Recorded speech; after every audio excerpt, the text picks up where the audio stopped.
दर्द में बानी तो कहतानी हो, दिल के दर्दिया हम सहतानी हो। दर्द में बानी तो कहतानी हो, दिल के दर्दिया सहतानी हो। हमारे रवाई हो न तहरा सुनाई हो, हमारे दिल तोड़े से पहले यही सोचली हो बारी तोहर तयाई हो।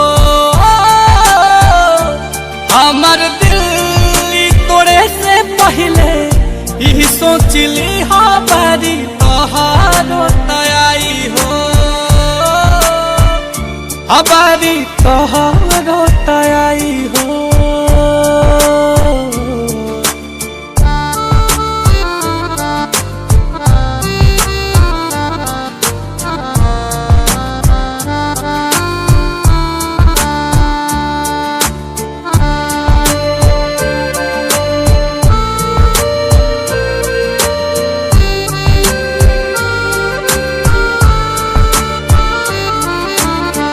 ओही दिन बुझाई तहरा कीमत ही प्यार के, तहरो के जाई के हो जब ठोकर मार के। रहब न हम खाली पैबू तो गम हो, फेरू नहीं आई कबो मौसम बहार के। बारू हर जाई हो कैलू बेवफाई हो। हमार दिल तू तोड़े से पहले यही सोचली हो बारी तारो तयाई हो। कि हमार दिल तू तोड़े से पहले यही सोचली हो बारी तारो तयाई हो। बारी तोहर तयाई हो।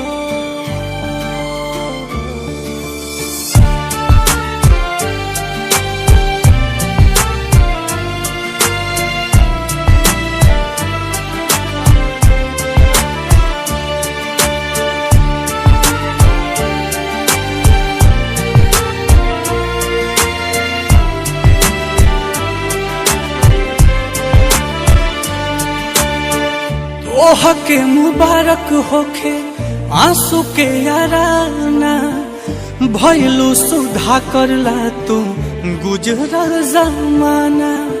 खुद से ही खुद के वजूद के मिटाइब, होई है नील कमल नहीं दोबारा दीवाना। दिखी न परछाई हो तयख भर जाई हो। हमारे दिल तू तोड़े से पहले यही सोचली हो बारी तोहर तयाई हो।